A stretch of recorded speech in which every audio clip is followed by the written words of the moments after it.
तो अया साहब, क्यों ज़रूरत पेश आ रही है? क्या लगता है आपको, हुकूमती पॉलिसियाँ दुरुस्त समत में जा रही हैं या आवाम को IMF के रहमो करम पर छोड़ दिया जा रहा है? देखिए, IMF जो है वो कोई खुफिया इदारा नहीं है जो दुनिया की नज़रों से छुपा हो। जब से ये मार्ज़ वजूद में आया सेकेंड वर्ल्ड वॉर के बाद, इसका नुस्खा जो है मुस्तनद और जाना पहचाना है। आप कर्ज उससे लेंगे तो वो आपको यही नुस्खा देंगे कि आप ऐसे करें। शौकिया उनके पास कोई जाता नहीं है, हम भी शौकिया नहीं गए, मजबूरी की हालत में गए हैं, और एक दफ़ा नहीं गए, पाकिस्तान तो बार बार का। अब पाकिस्तान एक ऐसी रियासत है जो शुरू दिन से कर्ज की मै पी रही है, काम करना नहीं है। आपका आजकल का जो ज़माना है, जो हम देख रहे हैं, गाड़ियाँ, ये जो आप बड़ी बड़ी गाड़ियाँ हैं, ये BMW और ये इंपोर्ट करने की क्या ज़रूरत है? लेकिन नहीं, उसके बगैर हमारा चारा नहीं है। सारा पाकिस्तान वाहिद मुल्क है दुनिया में, ये मैं फिर से रिपीट कर रहा हूँ, जिसके टेलीविज़न चैनल्स पे एड्स जो हैं इतने प्रॉपर्टी के आते हैं। कोई इतना मुल्क और नहीं है। सारी इन्वेस्टमेंट आपकी प्रॉपर्टी में जा रही है, हाउसिंग कॉलोनीज़ में जा रही है, शादी घरों पे जा रही है।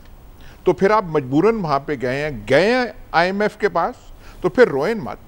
उन्होंने वही अपना नुस्खा देना है जो मुल्क उनके पास गया। रियाज बाकर जब थे गवर्नर इजिप्ट में, स्टेट बैंक के,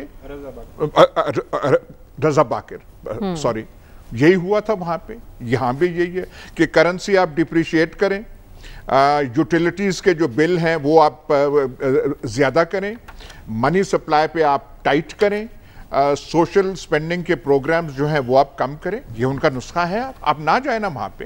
पाकिस्तान क्यों गया? किसने हमें कनपटी पिस्तौल डाला था कि वहाँ पे ज़रूर जाओ?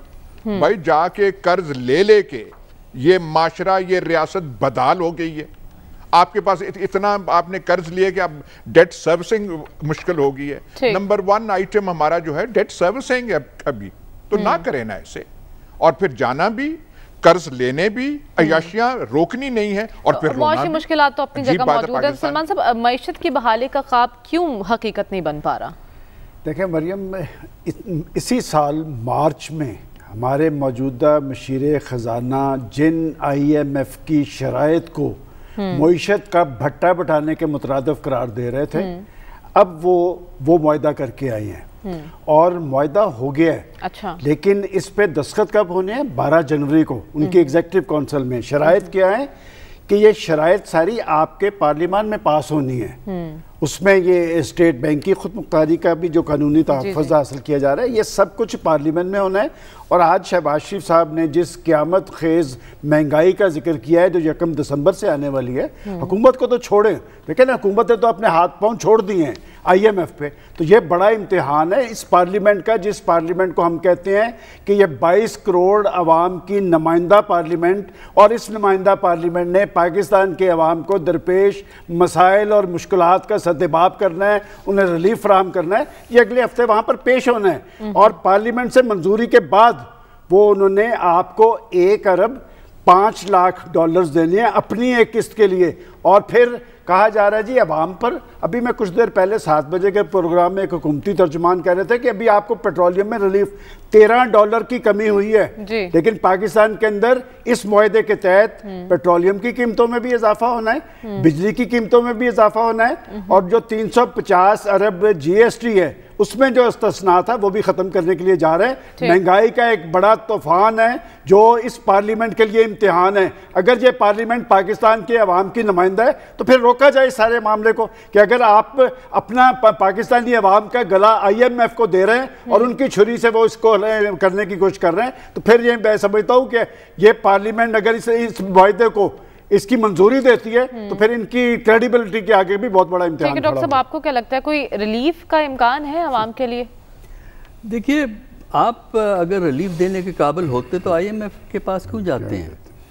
सिंपल है, जब आप कर्जे लेते हैं, कर्जे आपको फ्री खाते में कोई नहीं देता। और ये IMF हमेशा सिर्फ पाकिस्तान से ये सलूक नहीं कर रहा, ये जहाँ भी जाता है, जहाँ भी इनके पास जाते हैं, वो इकोनॉमिक रिस्ट्रक्चरिंग की बात करता है। और पाकिस्तान से भी ये बात कही है।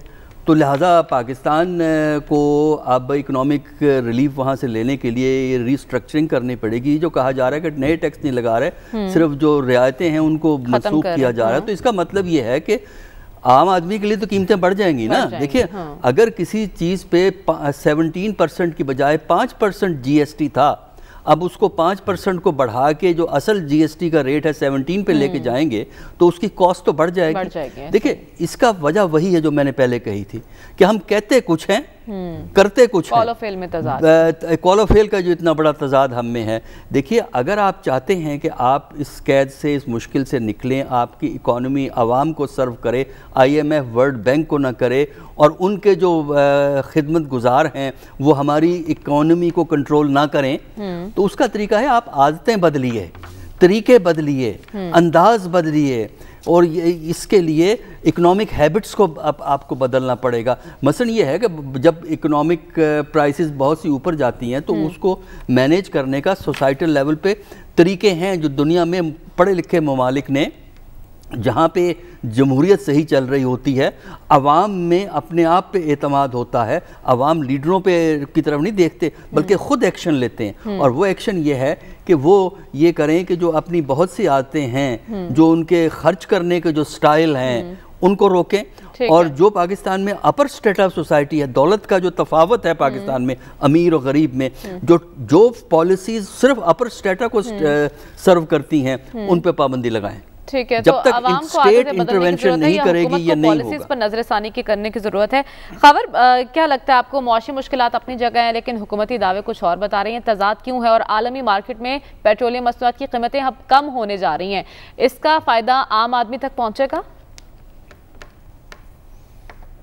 जाहिर है, 2 दिन पहले भी हमने देखा कि जो तरीन साहब ने यही कहा कि जब नीचे आएंगी कीमतें तो हम आवाम को ट्रांसफ़र करेंगे वो जो रिलीफ है। मसला सिर्फ खाली तेल की कीमतों का नहीं है मुल्क के अंदर।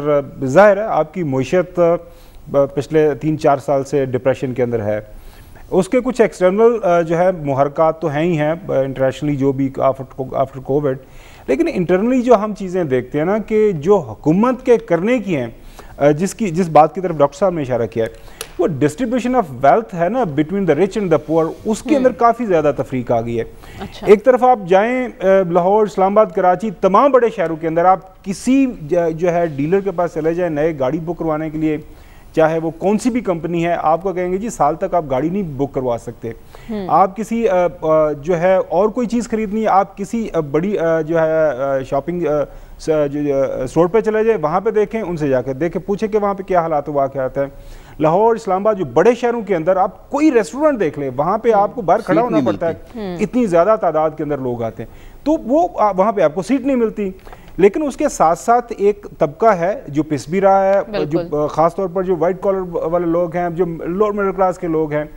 देहात में मैंने जिस तरह भी जिक्र किया, वहाँ पे रूरल इकोनॉमी के अंदर जो पैसा इंजेक्ट हुआ है, वहाँ पे कदरे बेहतर चीज़ें हुई हैं, पर इवन देन जो हुकूमत के जो है करने के काम अभी तक हम देख रहे हैं कि वो अभी उसके अंदर काफ़ी ज़्यादा प्रॉब्लम्स हैं। और बाकी मांदा जो हुकूमत के टाइम रह गया है इमरान खान साहब के पास 19-20 महीने, वाहिद चैलेंज है वो एक ही है, हुकूमत खुद मान रही है इन्फ्लेशन है, जो इन्फ्लेशन की वजह से जाहिर है वो लोग जिनकी क़ुव्वत ख़रीद ऑलरेडी जो है कम हुई थी उनके लिए मसाइल जाहिर बात है। अर्बन एरियाज़ के अंदर इसकी जो शिद्दत ज़्यादा से ज़्यादा इसको महसूस किया जा रहा है। मेरे ख्याल में वक्त कम, मुकाबला सख्त और 2023 के जब इंतखाबात हैं वहाँ पे खान साहब से सिर्फ एक ही सवाल पूछा जाना है और कोई सवाल नहीं पूछा जाएगा कि आपने हमारे साथ पिछले 5 साल के दौरान क्या किया। ठीक है, हुकूमत को इतराफ़ तो है और एतराफ़ भी कर रही है कि मसला अफ़रात ज़र का है।